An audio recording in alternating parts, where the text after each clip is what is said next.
बचपन मज़ेदार था, इंटरेस्टिंग था। मौसीकी भी घर में थी। मेरे वालिद को वेस्टर्न क्लासिकल म्यूज़िक का बहुत शौक़ था। रोमांटिक पोइट्री आपने की, मगर फिर आप गवर्नमेंट सर्वेंट भी बनी हैं। पहले ज़िंदगी और तरह गुजर रही थी कि नौकरी भी हो रही थी, मार्शल लॉ भी चल रहे थे, शायरी भी हो रही थी, पाबंदियाँ भी लग रही थी, सेंसरशिप भी हो रही थी, फिर भी नौकरी थी। जब आप बड़ी हो रही थी, जनरल ज़ियाउल हक नहीं आए थे, क्या माहौल था? जब मैंने शुरू किया मिसाल के तौर पे, और बचपन में भी जो हमने देखा, तो उस वक्त माहौल में एक आज़ादी ज़रूर थी, एक फ्रीडम थी। मतलब कि आप किस किस्म के कपड़े पहन रहे हैं, आप किस किस्म का डांस कर रहे हैं, या किस किस्म की म्यूज़िक सुनते हैं। आर्ट से जो दिल को चीज़ लगती है या समझ में आती है, वो किसी और किसी तकरीर से नहीं आती।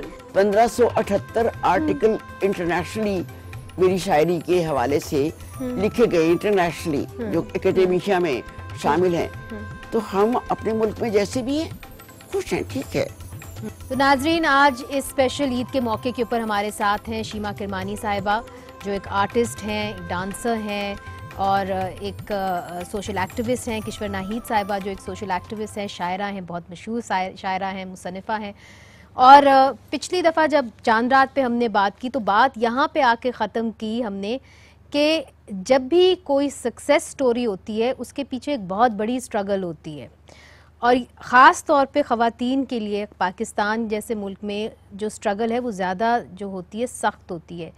शीमा किरमानी साहिबा, मुझे याद है कि जब जनरल ज़ियाउल हक का दौर आया तो सब आर्टिस्ट के ऊपर पाबंदी लग गई, और ये कहा गया कि कोई भी जो है रक्स नहीं कर सकता, उसके लिए हुकूमत से नो ऑब्जेक्शन सर्टिफिकेट चाहिए होगा। सारे जो डांसर्स थे वो तो मुल्क से बाहर चले गए, कुछ यहाँ पे रहे, उनमें से आप एक थी। अब नो ऑब्जेक्शन सर्टिफिकेट लेना पड़ा था आपको उस वक्त? बिल्कुल। उस वक्त मैं समझती हूँ पाकिस्तान के सारे डांसर्स मुल्क छोड़ के चले गए थे।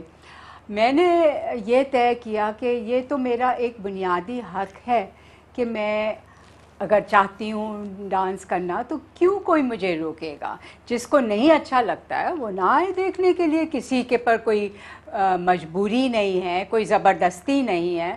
तो मैंने तय किया कि मैं तो नहीं जा रही कहीं भी, मैं यहीं रहूँगी और मैं करती रहूँगी। और जब ये आया कि आपको NOC जाके लेना पड़ेगा, जो कहलाता है नो ऑब्जेक्शन सर्टिफिकेट, तो हम को जाके पुलिस थाने में भी बैठना पड़ता था, क्योंकि पुलिस क्लियरेंस भी लेना पड़ता था, कमिश्नर ऑफिस में भी जाना पड़ता था। वो कोई 5-6 स्टेजेस थे NOC के, और ख़ासे मुख्तलिफ और मुश्किल मराइल से गुज़रना पड़ता था, मगर उसके बग़ैर कोई चारा नहीं था। सो आई डिसाइडेड कि ठीक है, कर लेंगे। और आहिस्ता आहिस्ता इस हद तक करना पड़ा कि उस पर लिखना ये पड़ता था कि मैं रक्स नहीं कर रही हूँ। अच्छा। क्योंकि उसकी इजाज़त नहीं थी। बस हम ये कहते थे कि हाँ, हम एक कल्चरल इवनिंग ऑर्गेनाइज कर रहे हैं। क्योंकि डेमोन्स्ट्रेशन भी मैंने सुना है, नाहिद सिद्दीकी साहिबा की तरफ कहा जाता था कि जी डेमोन्स्ट्रेशन हो रही है लाहौर शहर के अंदर। नहीं, नाहिद तो खैर पाकिस्तान में नहीं थी, वो चली गई थी। और आपको ये परमिशन नहीं मिल सकती थी, डांस परफॉर्मेंस की परमिशन नहीं मिल सकती थी। आपको आप कल्चरल इवनिंग उसे कॉल कर लें या कुछ और नाम दे करके, तो ये इस तरीके से NOC मिल जाता था कि हम एक कल्चरल इवनिंग ऑर्गेनाइज कर रहे हैं, और दैट्स इट। इससे ज़्यादा हम कुछ नहीं कहते थे। So it was always at the risk of one's life. Okay, now I want to come to that. Auditoriums जो थे, जी, what do you mean by risk at your own life? I mean, क्या धमकियां आती थीं या कि लोग आ जाते थे पंडाल के अंदर, क्या होता था? नहीं, देखिए, पंडाल नहीं, लोग तो बिल्कुल नहीं। मैं ये बात वाज़ेह करना चाहती हूँ कि पब्लिक जो थी वो हमेशा हमारे साथ। I never felt that the people और the public was against dance और against anyone who is dancing. ये बड़ी दिलचस्प बात है। और जो तब्दीली आई है ना मनीज़े, हाँ, जो तब्दीली आई है ना, वो ये है कि अब आफ्टर ऑल दीज ईयर्स ये जो ख्यालात कि डांस एक बुरी चीज़ है, और जो कि मीडिया पे भी कहा गया इतना, तो वो आहिस्ता आहिस्ता ऐसे पेनिट्रेट करके लोगों के दिमाग में ऐसी छा गई है कि अब आवाम में ये बोला या लोगों तक ये के दिल में और दिमाग में ये बात आ गई है कि डांस एक बुरी चीज़ है। उस वक्त नहीं थी ये बात। अच्छा, मगर शीमा साहिबा इजाज़त दीजिए, माय ऑडियंस मुझे आगे बात बढ़ाने दीजिए। किश्वर साहिबा, बात ये है कि जिस तरह शीमा साहिबा ये कहती हैं कि जी लोग हमेशा हमारे साथ थे, मगर जो रियासत थी वहाँ से सेंसरशिप आती थी। आपके ऊपर आपने बताया कि आपके पीछे तो लोग लगे रहते थे, आपको अपने दोनों बेटों को बाहर भेजना पड़ा। क्या लोग आपसे मोहब्बत करते थे और जनरल ज़िया की जो रियासत थी वो आपके ऊपर कदगने लगाती थी? देखो उन्हीं से मैं तुम्हें पाकिस्तान पूरी की जरा सी कहानी सुना दूं ताकि तुम बड़ी जो हुई हो तो तुम्हें पता चले। मैं उस वक्त बच्ची थी जब पाकिस्तान में लड़कियां अनारकली में चलती थी और दुपट्टा गले में डाला होता था जैसे मैंने डाला हुआ है। और उसके बाद मौदूदी साहब की तहरीक शुरू हो गई थी और यहाँ शुरू हुई 54 से। उसी ज़माने में उससे पहले मार्शल लॉ लग गया, उसके बाद अयूब खां का मार्शल लॉ आ गया और उसके बाद उस ज़माने में जो कुछ फातिमा जिन्ना के साथ किया गया मशरक़ी पाकिस्तान में और यहाँ उनको हराने के लिए, तो वो भी हमने देखा। जालिब वहाँ मुर्शिद दरवाजे में उनके साथ खड़े होकर नज़्में सुनाते थे। उसके बाद आप आगे आए तो भुट्टो साहब का ज़माना आने से पहले जो मशरक़ी पाकिस्तान की अलहदगी का मसला आया, उस ज़माने में अक्टूबर में वहाँ थी और मैंने जो कुछ बंगाल में देखा था वो अब तक हमसे नफरत करते हैं। आप ढाका में थी? ढाका में थी, ये सब कुछ देखा। उसके बाद भुट्टो साहब जो आए तो थोड़ा सा सुकून मिलने की कोशिश हुई, औरतें एम्बेसडर्स लगी, हम लोगों की मेरी पोस्टिंग हुई डीजी डायरेक्टर नेशनल सेंटर, इस तरह से चीज़ें हुई। फिर लेकिन एकदम पलटा जो खाया है ज़िया-उल हक के ज़माने में कि चादरें लेंगी आप, दुपट्टा नहीं पहनेंगी, चादरें लेंगी ऊपर और कुछ नहीं होगा और ये नहीं, औरतें जो होंगी जो जितनी औरतें आती टेलीविज़न ड्रामों में वो सब के सब जो हैं वो भी चादरें लेंगी। वो तो अब्बा जी के ज़माने में भी हुआ। तो इसलिए बात ये है कि इन मजबूरियों को हम लोग साड़ी पहनते थे, हमने साड़ियाँ पहनी, जैसे पहनते थे हमने कहा हम तो ऐसे ही रहेंगे। तो औरतों ने अपनी अपनी जगह, चाहे नर्स थी, चाहे डॉक्टर थी, चाहे टीचर थी, रेजिस्ट अपनी तौर पर किया, तब जाके मूवमेंट चलती है। मूवमेंट दो चार औरतों से, मेरे और शीमा से नहीं चलती, सबसे चलती है, सबकी तरफ से चलती है। इसीलिए लोग किस लिए ज़िया-उल हक के खिलाफ हुए? इसीलिए हुए कि सारी रिस्ट्रिक्शंस और ज़िया-उल हक अकेला क्या, अब तक ज़िया-उल हक चल रहा है, नहीं ये चल रहा, वही चल रहा है।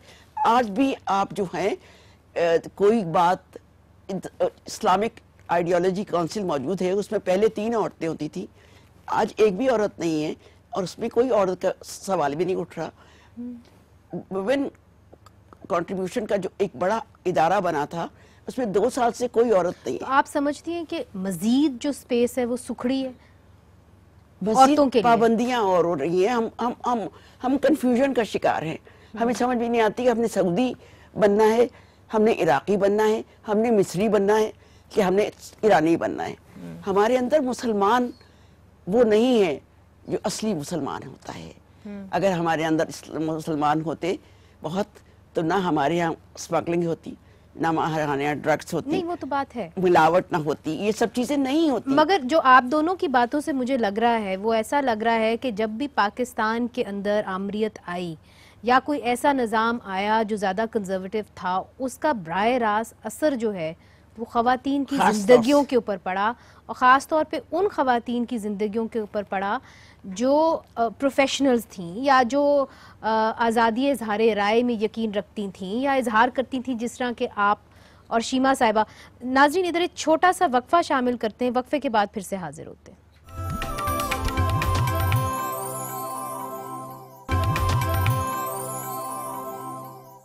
वेलकम बैक नाजरीन, आप सबको ईद मुबारक हो। हमारे साथ हैं शीमा किरमानी साहिबा जो आर्टिस्ट हैं, डांसर हैं, सोशल वर्कर हैं, किश्वर नाहीद साहिबा जो शायरा हैं, मुसन्निफ़ा हैं, दोनों जो हैं वो सितारे हैं और आज हमारे साथ ईद बिता रहे हैं।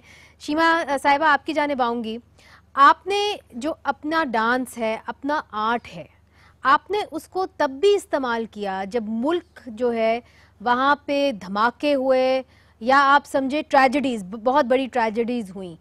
फरवरी 2017 में लाल शहबाज कलंदर के मज़ार के ऊपर एक धमाका हुआ जिसके नतीजे में 80 से ज़ायद लोग जो हैं वो जान बहक हुए اور مجھے یاد ہے کہ اس وقت پورے ملک کے اندر ایک افسردہ سی فضا جو تھی وہ بنی ہوئی تھی، اور سڈنلی ہم نے اخباروں میں دیکھا کہ آپ نے جا کے اس مزار کے اوپر ایک دھمال کیا، امن کا پیغام دیا اس جگہ کے اوپر جہاں نفرت انگیزی پھیلائی گئی تھی. کیا سوچ کے کیا؟ کیا سوچ کے کیا؟ دیکھیے میں سمجھتی ہوں کہ جب ہم کو وہ خبر ملی ہے تو سب سے پہلے تو خوف اور درد، کیونکہ لوگ اتنے مرے، اور پھر تکلیف کہ ایسا واقعہ کہ ایسی جگہ پہ کرنا جو کہ ایک طرح سے آپ سمجھے مقدس اسپیس مانی جاتی ہے، وہاں پہ کوئی بم بلاسٹ ہو جاتا ہے اور لوگ مر جاتے ہیں، اور اس کے بعد جو فضا بنی وہ واقعی میں ایک خوف کی، ایک ٹیرر کی فضا بن گئی تھی. صحیح آپ نے لفظ استعمال کیا، خوف کی. کسی کی بھی زندگی محفوظ نہیں ہے، کوئی جگہ سیف نہیں ہے.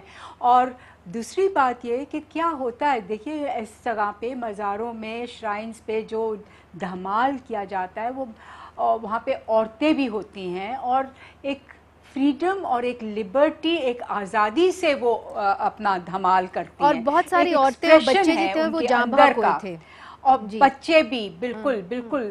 اور یہ ایک ایکسپریشن ہے ایک اپنے ایک سوچ کا، ایک خیال کا، ایک ڈیزائر اور فریڈم کا ایکسپریشن ہے دھمال. تو مجھے لگا کہ یہ کیسے بند ہو، اور پھر یہ بات ہو رہی تھی کہ اب تو یہ کبھی بھی نہیں ہوگا، یہ تو اب ختم ہو جائے گا اور کوئی دھمال نہیں کر سکے گا، کوئی عورتیں شرائنز پہ نہیں جا سکیں گی. تو میں نے سوچا یہ کس طرح سے ہم لوگ کیسے زندہ رہ سکتے ہیں اور یہ چیز ختم ہو جائے. آپ نے اس خوف کو توڑا، اس میں کوئی شک زندگی آپ نے اس خوف کو توڑا، چونکہ جو خوف زدہ ہو گئے تھے لوگ، آپ نے آ کے دھمال کیا، آپ نے ریکلیم کی اس اسپیس کو، آپ نے ریکلیم کیا. اس وقت جی اس وقت کشور آپا نے آپ کے لیے ایک نظم بھی لکھی. جی that was a great honour for me. اس لیے تھا کہ حوصلہ کرنے والی عورت کو میرا خراج عقیدت ہمیشہ ہوا، چاہے وہ گاؤں کی ہو اور چاہے شہر کی ہو. مسئلہ تو یہی ہے نا، اپر کلاس ہمارا حصہ نہیں ہوتی، وہ ہمیں لوٹتی ضرور ہے، ہمارے ساتھ بیٹھ کے چائے پیتی ہے، کافی پیتی ہے، ہمیں تعریف کرتی ہے، لیکن جب ہم اسٹرگل کے لیے باہر نکلتے ہیں، کوئی کام کہنے کے لیے، بات کرنے کے لیے باہر نکلتے ہیں، خوف کی زندگی میں وہ زندگی گزارتی ہیں، جبکہ ہم چاہتے ہیں اور ہمارے بڑوں نے چاہا. دیکھو پاکستان میں جس وقت ایوب خان کا زمانہ تھا تو وہ محمد علی بوگرا صاحب آئے، انہوں نے ایک اور شادی کر لی، تو عورتوں نے جلوس نکالا تھا جو مٹنے تک آیا تھا، جس کے لیے کہا گیا تھا کہ فیملی لاز اسی وقت بنے تھے. تو اس لیے جب تک عورتیں اسٹرگل نہیں کرتی اس وقت تک کچھ نہیں ہوتا.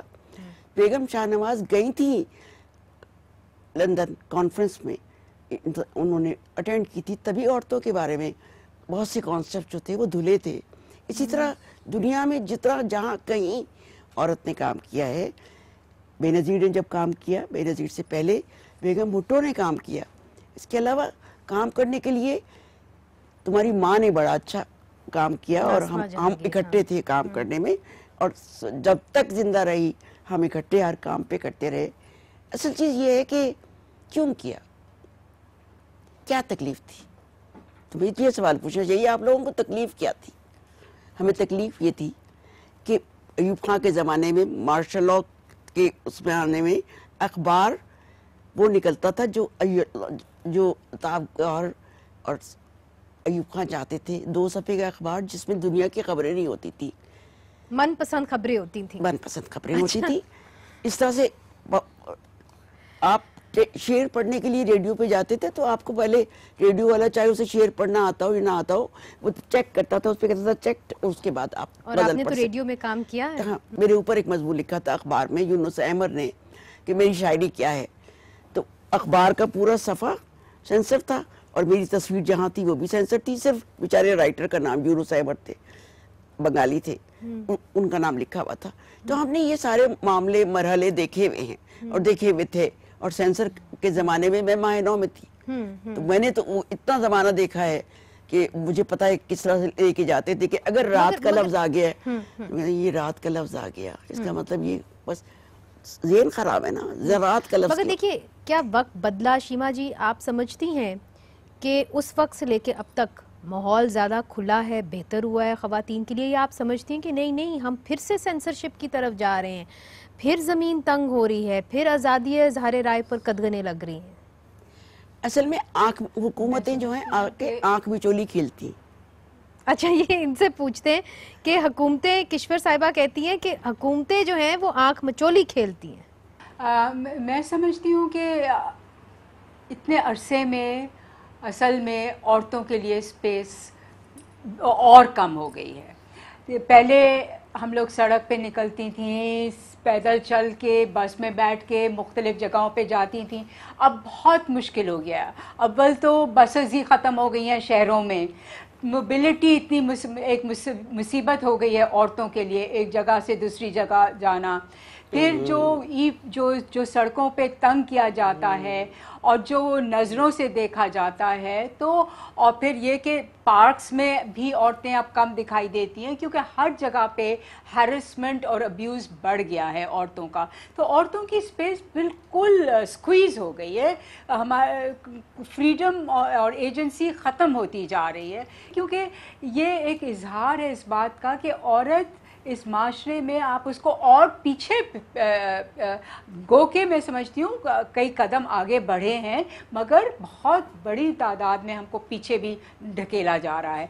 वायलेंस इतना बढ़ गया है औरतों के पर, आप देखिए कि इसमें कोई शक नहीं, वायलेंस बढ़ा है, मगर जो आपका रक्स है, ख़ास तौर पे जो जिस डांस फॉर्म को आप रिप्रेजेंट करती हैं, क्या आप समझती हैं कि इसका मुस्तकबिल पाकिस्तान के अंदर है? क्योंकि अब जब हम लोगों से बात करते हैं तो अक्सर जो बच्चियां हैं वो वेस्टर्न रक्स भी अपना रही हैं कि जी बैले कर रही हैं।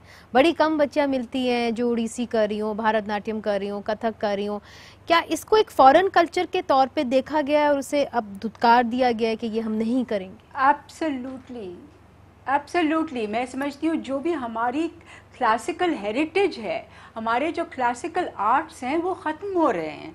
हम उन पे बिल्कुल तवज्जो नहीं दे रहे हैं। अगर बच्चियां, जैसे आपने कहा, अगर बच्चियां सीख भी रही हैं तो दे वांट टू लर्न, या तो मॉडर्न डांस सीखती हैं और या तो वेस्टर्न बैले सीखती हैं, मगर जो अपने कल्चरल डांसेस हैं और कल्चरल जो हमारी क्लासिकल म्यूज़िक है, यंग लोग उन चीज़ों की तरफ नहीं आ रहे हैं। ये आप बात दुरुस्त कर रही हैं, चूँकि जो बाकी मुल्क हैं किश्वर आपा, जिस तरह हिंदुस्तान हो गया या बांग्लादेश भी हो गया, उसके अंदर लोकल क्राफ्ट्स को, उसके अंदर जो आर्टिस्ट हैं उनको सपोर्ट किया जाता है किसी हद तक, और बहुत सारे और ममालिक के अंदर सब्सिडी दी जाती है बहुत सारे आर्टिस्ट को। देखिए, Pakistan academy of dance and culture जो बनी थी भुट्टो साहब के ज़माने में, वहाँ से ज़िया मोइनुद्दीन के साथ नाहिद सिद्दीकी सामने आई, बाकी ये सब बाद में आहिस्ता आहिस्ता आई और लोगों ने देखा। ये ज़माना जब अभी चल रहा था मार्शल लॉ का, मैंने कराची में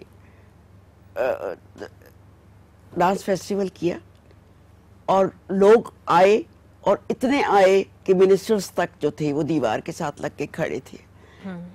तो लोग के अंदर आप कल्टीवेट करेंगे कोई चीज़, बेचारे मासूम लोग हैं, महरूम लोग हैं, तरसे हुए हैं कि हमें कोई तो आर्ट दो, कोई तो म्यूजिक दो। इसीलिए कहती हूँ कि जब एक ज़माने में पाबंदी लगाना चाहते थे ज़िया-उल हक साहब के, नूरजहां देखिए ना आती है, लेकिन तो जनाब बड़ी बहस के बाद ये तय पाया कि हाफ स्लीव ब्लाउज पहन ले। अच्छा। तो फिर साथ में कहा गया कि और आपदा परवीन के बारे में आपका क्या ख्याल है? तो उन्होंने कहा कि वो तो एक दरवेश है, वो चाहे दुपट्टा ओढ़े या ना ओढ़े। शीमा साहिबा, आप कुछ कहना चाह रही थी? हाँ, मैं ये कहना चाह रही थी कि जो हम बात कर रहे थे कि इस वक्त न्यू जनरेशन में या इस वक्त जो हमारी यूथ है उसमें क्लासिकल आर्ट्स कितनी कम हो गई हैं, तो उसकी वजह एक ये भी है। आप देखिए कि मीडिया में जहाँ गो के इतने चैनल्स हैं इस वक्त, मगर एक भी क्लासिकल म्यूज़िक का प्रोग्राम नहीं होता है।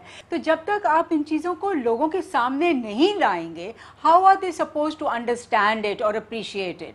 तो ये चीज़ें ये बहुत इसके लिए एक सपोर्ट की ज़रूरत होती है, इसको एक प्रमोशन की ज़रूरत होती है। और जब तक लोग देखेंगे नहीं, सुनेंगे नहीं, तो उनकी समझ में नहीं आएगा what is classical music, what is classical dance.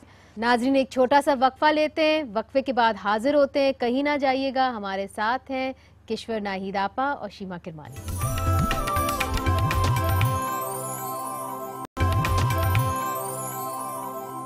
Welcome back नाजरीन, आप सबको ईद मुबारक हो। हमारे साथ हैं शीमा किरमानी साहिबा जो आर्टिस्ट हैं, डांसर हैं, सोशल वर्कर हैं, किश्वर नाहिद आपा जो शायरा हैं, मुसन्निफ़ा हैं। आपने कुछ नज़में भी लिखी दहशतगर्दी के ख़िलाफ़, इंतहा पसंदी के ख़िलाफ़।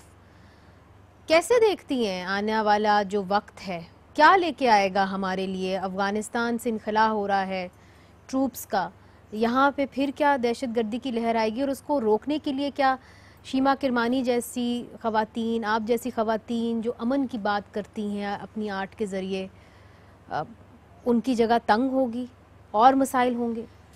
जगह तो होती नहीं, जगह क्रिएट की जाती है। ज़मीन बनाई जाती है, किसी के लिए कोई ज़मीन नहीं होती। असल चीज़ ये है कि क्या हुकूमतें उनको सपोर्ट करेंगी जो सिर्फ खुदा के नाम को बेच रहे हैं, कि उनको सपोर्ट करेंगी जो हक की बात करते हैं? और इस ज़मीन पे रहने वाले इस्लाम फोबिया की तो आप बात करते हैं। यहाँ पे ये भी शीमा जी कोई अभी तक तायुन नहीं हुआ कि हमारे हीरोज़ कौन हैं, हमारे विलन्स कौन हैं। तो बड़ी एक ऐसे मुल्क में हम रहते हैं जहाँ पे कुछ डिफाइन नहीं हुआ। अहमद शाह मसूद को भी कह दिया जाता है। आपने बड़ी दिलचस्प बात की, मैंने आपका एक इंटरव्यू पढ़ा, आपने कहा I am a political person and I believe there is no politics without art. Would you like to explain that? इसका मेरा मकसद यही है कि ये जो हम जिस तरह से हम दुनिया को देखते हैं और जो हमारे इर्द गिर्द जो सोशल वैल्यूज़ हैं, जो इक़्तिदार हैं लोगों के ज़िंदगी के, आपस में रहने के, रिश्तों के, तो वही मेरे लिए वही सियासत है कि आप औरत की क्या हैसियत है माशरे में, किस नज़र से लोग औरत को देखते हैं, क्या वो औरत सड़क पे चल सकती है या सेफ महसूस करती है या नहीं। तो यही सियासत है और इसी को मैं अपने फ़न के ज़रिए से समझती हूँ कि इसको मैं देखती हूँ इन्हीं नज़रों से।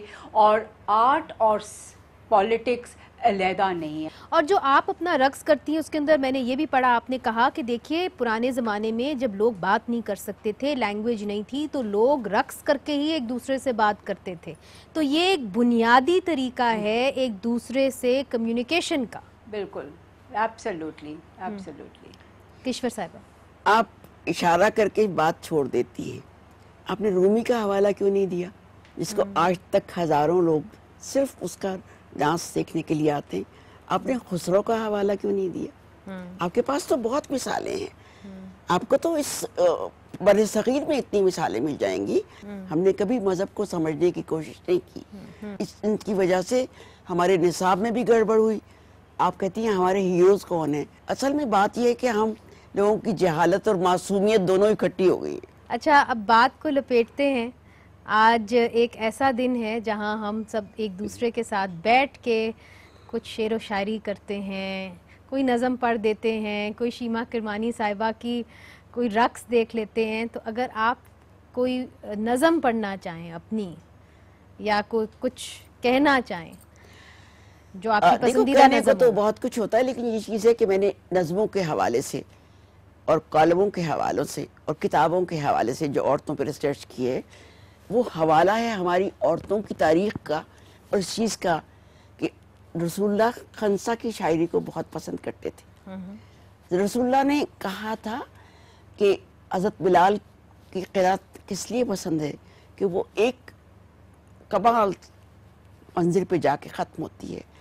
तो इन चीज़ों को तो याद नहीं रखते हम, और हम याद रखना चाहते हैं चंगेज़ खां को। हमारे ज़माने में चंगेज़ खां बहुत हुए हैं, लेकिन शेरशाह सूरी बहुत कम हुए हैं, जिन्होंने के वो सड़क बनाई थी जो पेशावर से लेके कलकत्ता तक जाती थी।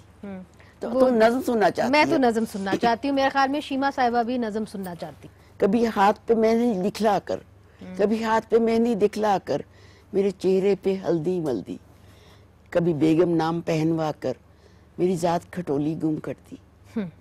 तुम स्वामी मजनू याद करो, जब सहरा सहरा दौड़ाया। अब इसमें सारी इस्लामी रिवायत आ जाती है और मजहबी रिवायत आ जाती है। तुम स्वामी मजनू याद करो, जब सहरा सहरा दौड़ाया, मेरी एड़ी से चश्मे फूटे, जब ऐब लगाकर धुतकारा, मेरी कोख पैगंबर बंदम की, जब वैश्या कह के पलटे थे मेरा बिस्तर उम्र तुम्हारी थी। तुम स्वामी मजनू पल भर के दुनिया के तमाशे में तुमने मुझे जाए नमाज सी इज्जत दी। दुनिया के तराजू में तुमने मुझे हीरे मोती कीमत दी। इस खेल सराय से बाहर तुम रिश्तों की टकसालों में मुझे खोटा कह के अलग करो। मुझे चौखट थप्पड़ बिपता दो, मुझे मालिक दासी रचना दो। ये खेल सराय बहुत चला, ये सजदा चौखट बहुत हुआ, ये कैस कबा बेरंग हुई। इस खेल सराय से निकलो, तुम मेरे जैसे इंसान हो, मेरे दोस्त बनो, मेरे दोस्त बनो। वाह, बहुत बहुत खूब। शीमा जी, आपको भी कुछ कहना चाहेंगी? किश्वर आपा, शुक्रिया, बहुत बहुत बहुत शुक्रिया शीमा साहिबा, आपने हमें ज्वाइन किया, कुछ यादें आपने ताज़ा की, कुछ ऐसी बातें की जो तल्ख थी मगर ज़रूरी थी। और हम उम्मीद करते हैं कि ईद के दिन जो है हम खुशियाँ जो हैं वो मनाते हैं, और उम्मीद करते हैं कि पाकिस्तान के अंदर बहुत सारी किश्वर नाहीद जैसी और शीमा किरमानी जैसी जो हैं औरतें पैदा हों। आप सबको ईद मुबारक हो। खुदा हाफिज़।